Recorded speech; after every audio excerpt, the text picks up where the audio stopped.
Judul sharing saya pada pagi hari ini adalah iman mengalahkan ketakutan. Iman mengalahkan ketakutan.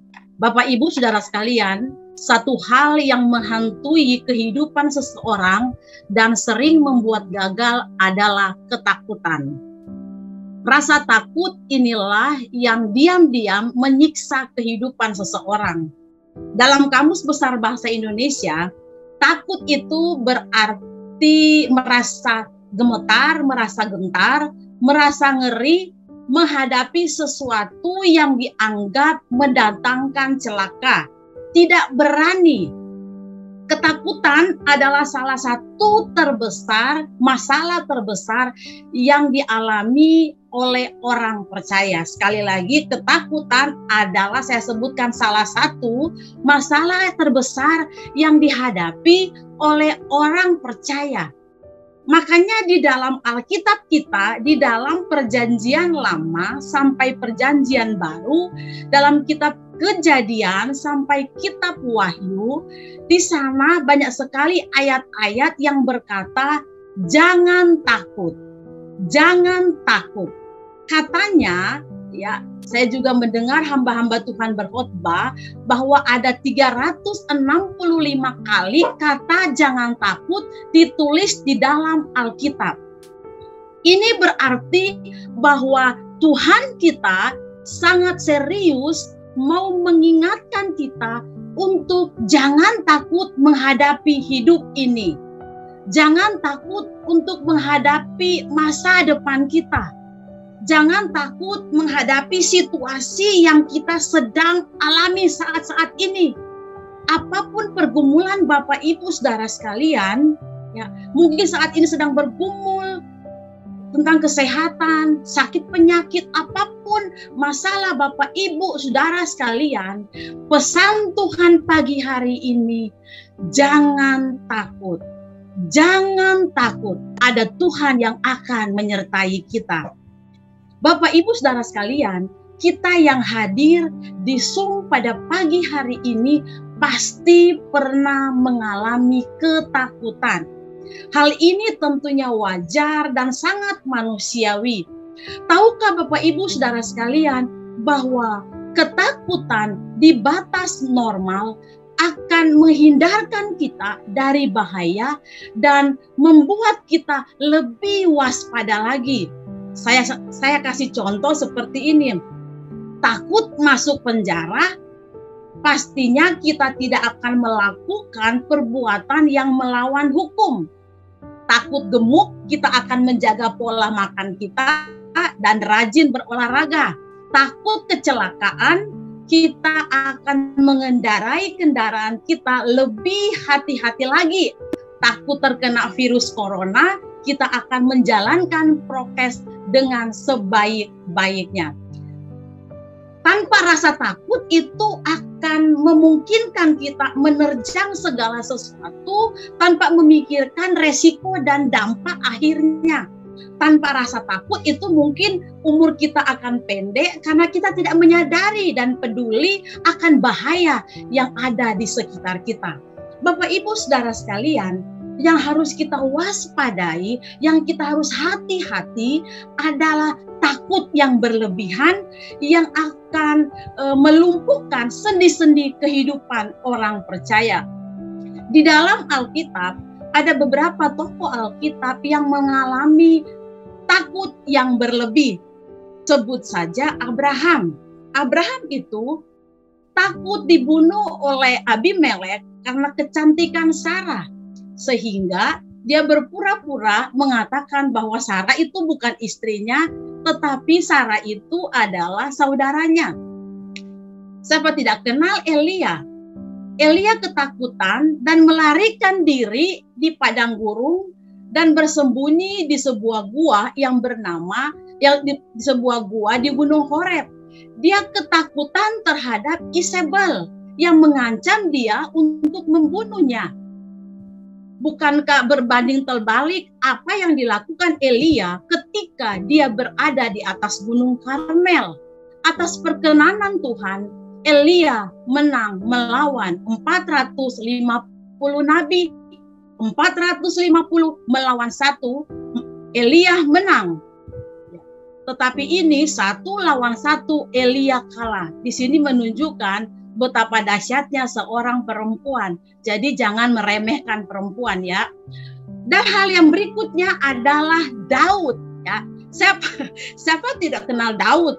Ya, Daud ketika melarikan diri ke Gad karena dikejar-kejar Saul, Daud ketakutan dibunuh oleh Raja Akhis, raja kota Gad. Sehingga Daud itu berpura-pura menjadi orang gila karena takut dibunuh. Bapak Ibu Saudara sekalian, kita harus menyadari bahwa ketakutan akan dipakai iblis untuk melemahkan iman orang percaya. Iblis memakai kendaraan yang namanya ketakutan untuk melemahkan iman orang percaya. Bapak Ibu, iman dan ketakutan itu berlawanan.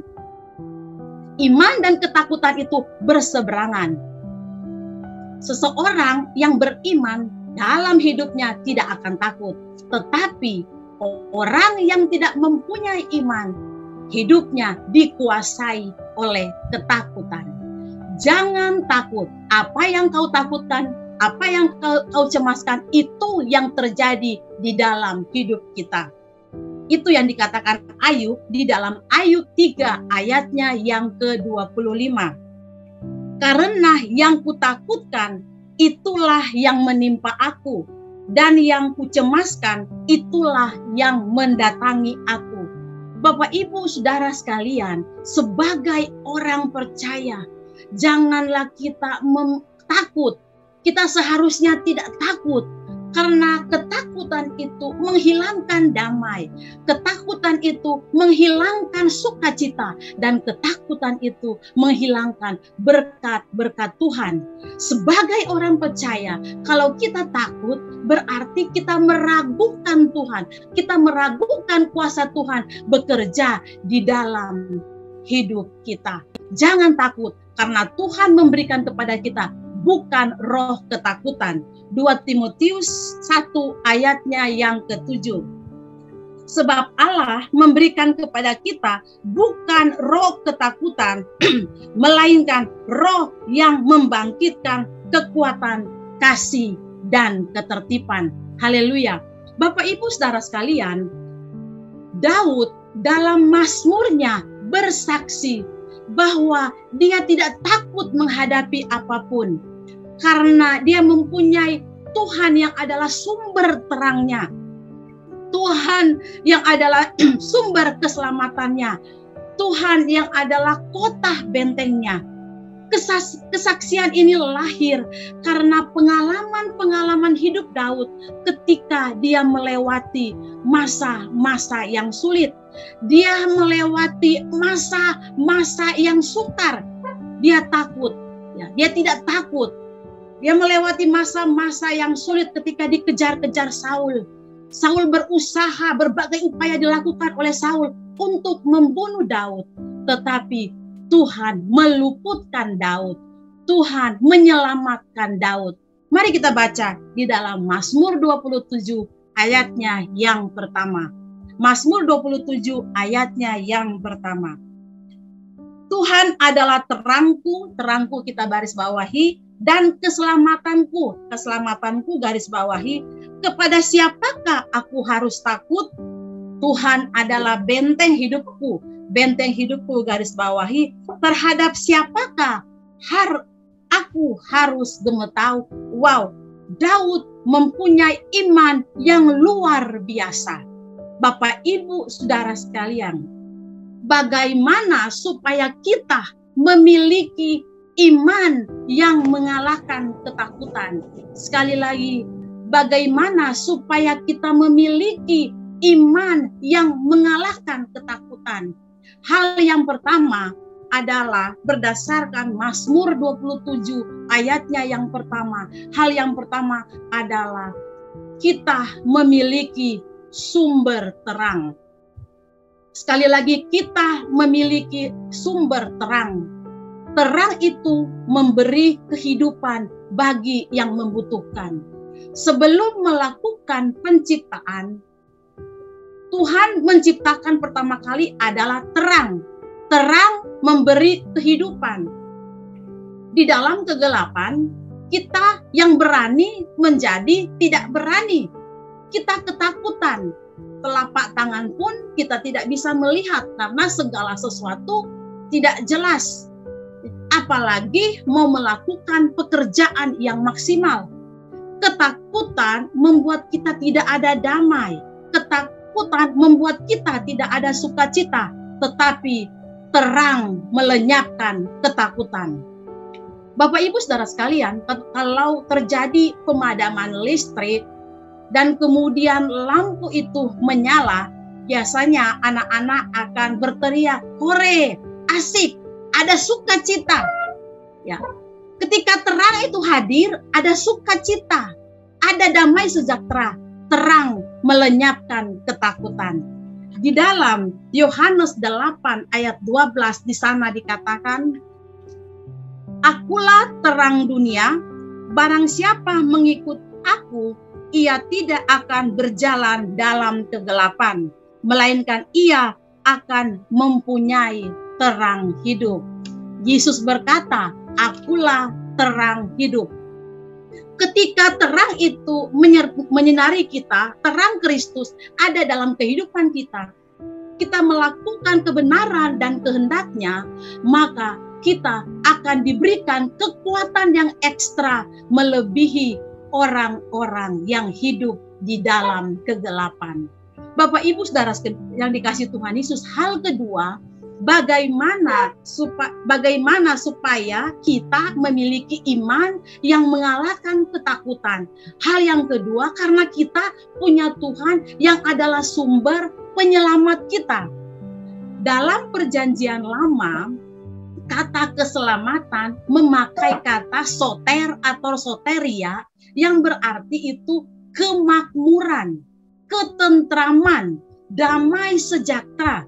Kata keselamatan itu juga berarti ditolong di dalam situasi yang berbahaya, menang, merdeka. Bapak Ibu Saudara sekalian, bukankah Tuhan sudah membuktikan, menyelamatkan Nuh dan keluarganya dari air bah? Bukankah Tuhan menyelamatkan bangsa Israel dari kejaran Firaun dan tentaranya? Bukankah Tuhan sudah menyelamatkan Hana sehingga dia bisa melahirkan seorang anak laki-laki, dia bebas dari kemandulan? Bukankah Tuhan sudah menyelamatkan Sadrak, Mesak, dan Abednego dari perapian yang menyala-nyala? Bukankah Tuhan sudah menyelamatkan Daniel dari gua singa yang ganas itu? Bukankah Tuhan sudah menolong murid-muridnya ketika berada di danau, angin sakal menerjang perahunya, kapalnya tidak tenggelam? Bapak Ibu Saudara sekalian, Tuhan yang sama juga akan menolong kita, menyelamatkan kita.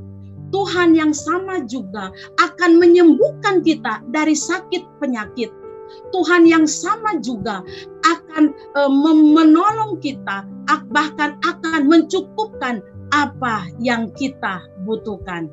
Ada amin Bapak Ibu Saudara sekalian? Kasih jempol dong. Puji Tuhan. Mari jangan ragukan Tuhan. Miliki iman yang mengalahkan ketakutan.